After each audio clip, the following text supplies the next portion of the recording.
All right, world. Welcome to the stream. Welcome to the stream. Now, look, I did not think this through because I have my camera here. Everything's all set up, but I cannot see my show notes. So just welcome to going live. Now, usually we do this on TikTok, but for the sake of the Super Bowl, I feel like we're going to bring back the long form content, that everyone wants. Okay, no one's asked me for it. No one's asked me to do anything, but it doesn't matter because I'm just going to go through my quick bets because in 30 minutes, I have to go get my food with my sister because we're having Indian food tonight and I'm also meeting her boyfriend. So shout out Steve. You're welcome for that. The kid does not like football, but the kid likes to skate a lot. Doesn't matter. It's a Super Bowl. The Eagles are in it and I'm jazzed up. I will be watching it just with my girlfriend, just sitting down, buffalo chicken dip to my side, and I'm just going to be loving it. So shout out to all the 0 viewers we have in here. Let's get things started because we've been winning money all season long. And there's a little thing about me is that I'm not that tall, but my God, do I love winning a little bit of that cheddar cheese. So look, thoughts on the game, Eagles versus Chiefs. We're having a repeat of the Super Bowl. It's going to be a good game. If it's not going to be a good game, I'm going to be sad. It doesn't matter though. It has to be a good game. Whether it's going to be a lot of great defense being played, huge possibility, or some fantastic offense play going at it. It doesn't matter. It's going to happen. So let's dive into this game, right? Andy Reid used to be a coach in Philadelphia. Now, he's no longer the coach in Philadelphia. He's the coach of the Kansas City Chiefs, and they are on their way to three-peat. So let's get into the thoughts of the game. We're going to dive into the Eagles offense against the Chiefs defense, and we're going to go a little bit of vice versa going on. So Eagles offense, right? It's just been rolling more than a steamroller that's on pavement for the first time, like a fresh set of wheels. It's just going. And it's all because of this offensive line, right? They're just heavy, big old boys up there. Like, they make me look like an Adam, Just like, not like, hey, my name's not like Adam, not like Adam Scott and Severance, like a literal Adam. That's how tiny I am. That's the smallest thing I could think of besides the Grinch's heart on Christmas. But look, the game's basically made throughout them, right? So we have them, the Eagles, they're just going to go ahead and just be absolutely running the ball with Mr. Saquon Barkley. Now look, when Saquon got traded to the Eagles, I was like, you know what? Like, he's good, but is he really going to be that good? Turns out, yeah, he is. I mean, there's a very, very high chance he has to get over 30 yards that he's going to break the single season rushing record for the entirety of the season. So look, that's probably going to happen in the Super Bowl. If it doesn't happen, Eagles guaranteed loss unless maybe he gets injured, but knock on wood, that does not happen. So diving into this game, the offense, although there's Saquon, you have the big boys up front. It's still run through Hurts, right? Everyone hates on Jalen Hurts, unless you're a Philadelphia Eagles fan, I feel like. But everyone in the media is like, oh, he's not a good quarterback. He's not good. The guy wins games. Like, I don't know what you want out of your quarterback. I don't know, maybe you want them to go to buffets. Maybe you want them to be loud. Maybe you want them to pass the ball 10. I don't care. Just put a W next to my team's name whenever you are playing the football game. So he had an incredible game against Spags. Now everyone's going to be talking about how much of a defensive mastermind he is. And that he is. He's incredible at just cooking up defensive schemes. But plain and simple, last time Hurts played Spags, Super Bowl, he passed for 304 yards, 70 rushing yards, and 3 rushing touchdowns. He even got the octopus in that game, if I remember. So the guy is ready to play. And I don't like to go ahead and really dig deep into some motivational stuff when it comes to what's going on. I just like to look at numbers whenever I'm coming up with my bets. But I mean, look, the guy has had the Kansas City confetti going down on him on his lock screen for so much time. So I really think that this offense, and I think Hurts is going to be able to pop. So you have the ability to run it with Saquon. That's going to be a huge factor. The Kansas City Chiefs are going to go ahead and try to stop that. What does that leave you with Hurts with? So he can run with his legs. A lot of times plays break down. He goes over to his right, and Spags knows it's going to happen. He has to run straight. If he keeps going run to his right, it's going to be a problem. Now, there's going to be a couple points out of a drive, maybe 2 to 3 drives where there's going to be a perfectly timed, let's say, blitz. Hurts is going to get sacked for 20 yards. Now, as long as he's not throwing over for turnovers, that's going to be a key factor in the game. But look, they're going to try to bottle up Saquon. Let's say they do bottle up Saquon, right? Let's just say it happens. They're going to have to go ahead and pass over to the sidelines of these fields. That's where Mr. A.J. Brown sits. That's where Mr. Devontae Smith sits as well. So A.J. Brown, yeah, sure, the kid likes to read. Who doesn't like to read? But I think a lot of people don't like to read. I don't know. It's just like is SparkNotes even valuable anymore that ChatGPT's here? I think like Chegg's stock just absolutely broke once news came about ChatGPT, but it doesn't matter. What does matter, though, is the fact that the Philadelphia Eagles excel in man. A.J. Brown is an absolute man-eater. Take that as you will, but he just does a great job whenever they're playing in man coverage. On the other hand, you have Hurts. He also excels in man coverage. And the Chiefs, they play man coverage at an incredibly high rate. I believe it's like way over 60% of the time. 80% is popping into my head, but that just does not seem realistic whatsoever. So with that being said, I feel like they're going to have a field day. Now, look, obviously the Kansas City Chiefs, they know that. Spags knows that. So what they're going to do is they're going to try to stop the boys on the outside. So what do you have to do? You have to go to the boy on the inside, and that's going to be Mr. Dallas Goedert. Now, look, I get it. His name just reminds you of a city you don't want to go to as an Eagles fan. But let's face it, the kid knows how to ball out. I'm not getting into the props yet, but I'll get into the props right now. My God, do I love his over 48.5 yards. That is the key prop. It's going to absolutely smash. It might even be up to 52 at some books, but if you're following me, you're able to get it at that 48.5 number. That was the first one I tweeted out. So that's really going to be the key to the game, is going to be that middle of the field on the offensive standpoint for the Eagles. Now, look, Eagles, key to their game, you have to convert those third downs. I mean, you have to convert the tush pushes. Like, you're going to have to be super, super aggressive. You're going to be running them a lot. Only way to really win the game is just take the ball out of Patrick Mahomes' hands. If he has the ball in his hands, the kid's going to win the game. Plain and simple. Doesn't matter. Kind of like whenever you're playing Foursquare or tetherball, and then the big kid comes up and you're like, well, this was fun while it lasted. And then they just sit there and they just kind of like go like a merry-go-round with all the different kids playing. That's literally what it's going to be like whenever Patrick Mahomes has the ball. He's just unfair. Now, look, let's get crystal clear about something. The strength of the Eagles is their rush attack. Now, what's the weakness, you would say, of the Kansas City Chiefs? They can't stop the ball running recently. That's not how you say that word, but it doesn't matter. They cannot stop the rush. Look, in their past 2 games, I have this written down, but my camera is blocking it. They were able to, Houston was able to rush for 149 yards, and the Bills were able to rush for 147. I honestly believe if they were just running on that last drive, the Bills, they would be playing the Eagles right now in the Super Bowl. So that's definitely like a key factor to think of moving forward. Yeah, I just broke down camera. That's what's up. Live. That's what we talk about. Live. It's what the people want, you know? But look, if they're just probably not going to be able to stop Saquon. That's going to be a key to the game as well, is running. But look, let's go into the props for the Eagles. We already gave out the Dallas Goedert one. That's by far my favorite. Over 48.5, over 50.5. As long as it doesn't get to 60, take it. A.J. Brown, over 69.5 yards. I'm filming this on the Friday before the Super Bowl. I love him in this spot. So get him over 69.5. That's at FanDuel. All the other books have him at like 71, so you're getting clear value there.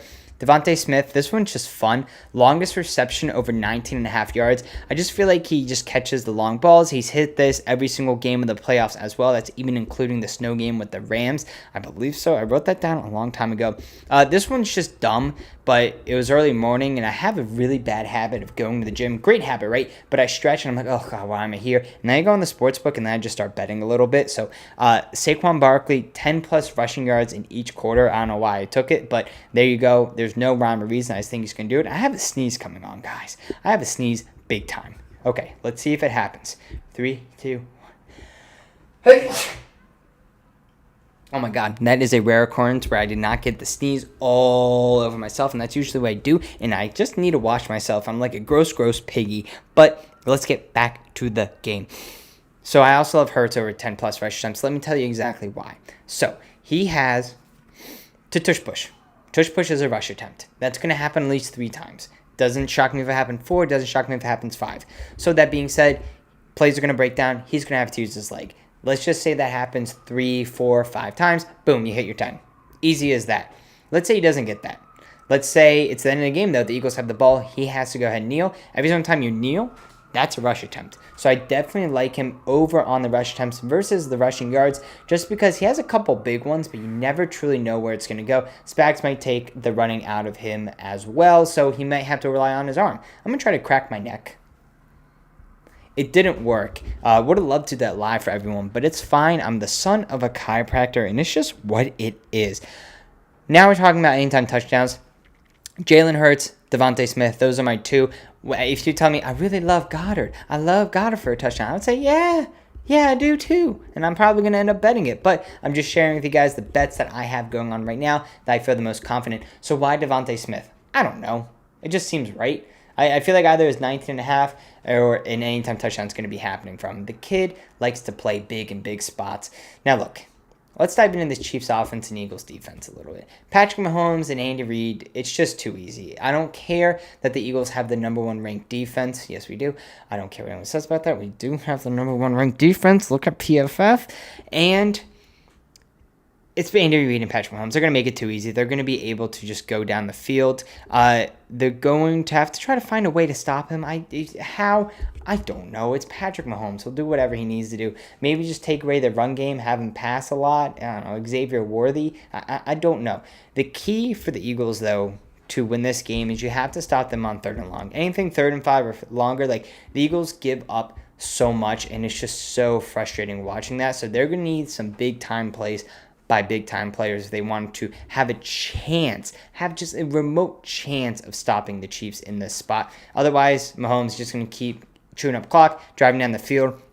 Now, Mahomes doesn't really go for it on 4th down that much. They don't go for it, especially if it's like 4th or 2 larger. So a lot of times they kick the ball with Harrison Butker. Now, 3 points, not as good as 7 points. So that's going to be key for the Eagles as well as we're diving deeper into this game. We're going to do a whole thing on Jake Elliott in a couple minutes, but it's not looking good, but it's looking better than Justin Tucker. So don't tug on me for that joke. It's just what it is, and I threw a 2-in-1 in there. It's like I'm a coupon book from Extreme Couponing on TLC. But look, TLC, it's good. There's some shows on there, but I don't watch it anymore. I can just see the clips on TikTok or YouTube. This is what YouTube's on. But go follow me on my TikTok too. I'm desperate for people. I'm almost at 1,000 there. Or just give me 1,000 here so I can monetize.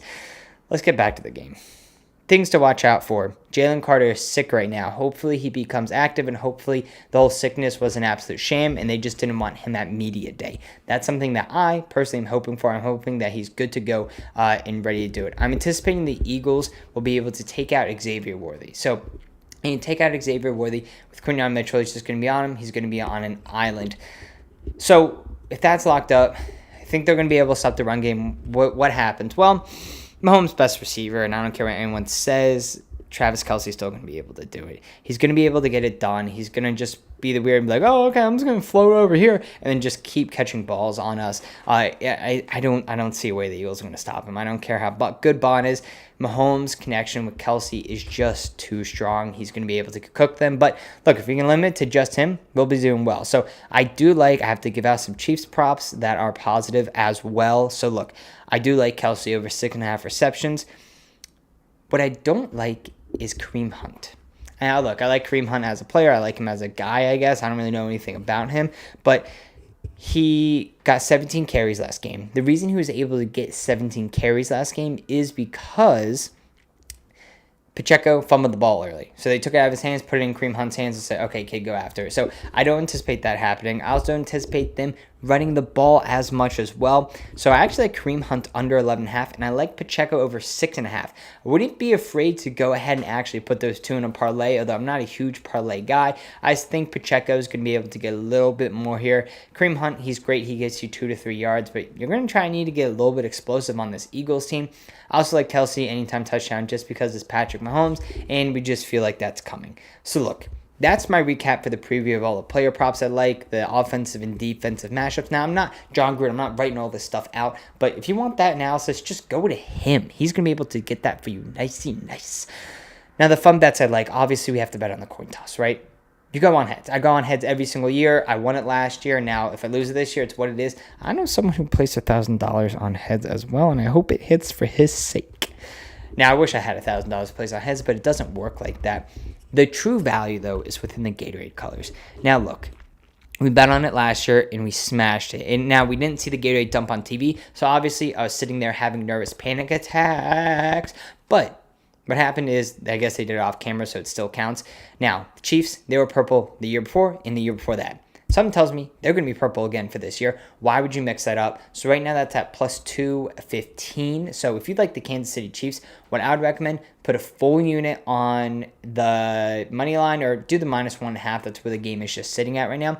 And then put a quarter unit over on the Gatorade color because you get such great odds on that. Now, if you want the Eagles, you get a little bit juicier odds there at plus 245. Reflects that the Chiefs are at favored. And then with that, Eagles, you want to go ahead and bet lime green. So those are the two Gatorade colors. It's up to you which side you want to go ahead and choose. Those are the fun bets. Now, to dive into the total, it's tough. My gut says go with the over. Everything I'm seeing coming out, it's go with the under. So I'm going to probably stay away from this large total. Gut says if you want to go with my heart, go with the over. If you want to go with the under, it just makes sense. I'll probably bet the under, but I just can't see the reason why I like the under is just purely time. I think these teams will be able to score 7s instead of 3s, but the issue is when they're going for 3s, Chiefs like to go for 3s a lot. They'll be able to kick it, get it in. On the other hand, the Eagles, when they go for 3s, Jake Elliott is an absolute atrocity right now, and I can see him easily missing a field goal or an extra point, and then all of a sudden, the Eagles the over just does not hit. So 48.5, that's a key number. What I love more than Gail Godot, if she wanted me to become part of her mac and cheese company, is a second half over 23.5 points. It's a key number, only needs 3 touchdowns and a field goal. Boom, second half over hits. So if you want to bet the total, just go ahead, dump your money on the second half over. Now for my side of the game, it opened up -1.5 for the Chiefs. Popped up to -2 for the Chiefs for a couple seconds, went right back down to the Eagles -1.5. Spinning pretty much stayed there. We saw some books even dip to -1. Apparently, a lot of the sharps started off betting the Chiefs. Now a lot of the sharps are on the Eagles. I think it usually matters when it's like, hey, week 10, Browns versus Steelers, who the sharps are going to be on, right? And everyone knows it's probably going to be the Browns in that scenario. But for Super Bowl, apparently it doesn't matter that much. Like the popular bets, like whether it's over 50%, I'm pretty sure is like exactly 50-50 since they started tracking all this stuff. So shout out Action Network for that half stat that I got for you. But look, it's the decision. Do you want the better roster with the better running back, the better line, the better everything else, or do you want the team with the better quarterback and the better coaches? So look, my choice, I'm being a homer here. I can't see value on either side, so I got to go with the dog. I'm going to go with the Eagles at +1.5. That's going to be my bet. But again, I have a lot of money on the Gatorade, so I get a lot more expected value out of all of this. So go Birds, go Birds, go Birds. It seems like everything is aligned for the Eagles. Very lopsided from everyone I talked to. Apparently, they think the Chiefs are going to win, who's not an Eagles fan. An Eagles fan, there's not a doubt in their mind that they're going to win. So I can't bet against my team in the Super Bowl. That's how I see it. Plain and simple. Go ahead, bet the Eagles +1.5. I'm going to try to get a live line. If I can get them at 3, ooh, baby, am I going to be hitting that? So, look, that's it. We can go ahead. Follow me on TikTok for all my plays. And also YouTube should be all here. I might just put out a video that's like, here's everything that you want real quick. But look, let's just recap everything for you right now. Dallas Goedert over 48.5 yards. A.J. Brown over 70.5 yards. Devontae Smith, longest reception, over 19.5 yards. Saquon Barkley over 10 rushing yards per quarter. Hurts over 10 rush attempts. Jalen Hurts, anytime touchdown. Devontae Smith, anytime touchdown. Travis Kelce over 6.5 receptions. Hunt under 11.5 rush attempts. Pacheco over 5.5 rush attempts. Kelce, anytime touchdown. Go with heads. Go with lime green. What's up, Chief Dynasty in the chat? 3-peat, that's what it is. Next up, season 4-peat. Well, I really hope that doesn't happen. Hope the Eagles just win and call it a day. Look, fun bets, heads, Gatorade color as well. If you want the Chiefs, bet purple. If you want the Eagles, go lemon lime. I went lemon lime personally. We're going to go likely under with the total, but over for the second half. And then we're going to go ahead and smash that Eagles +1.5, try to get them live as well. So, look, that brings us to the conclusion for our show. Hope you guys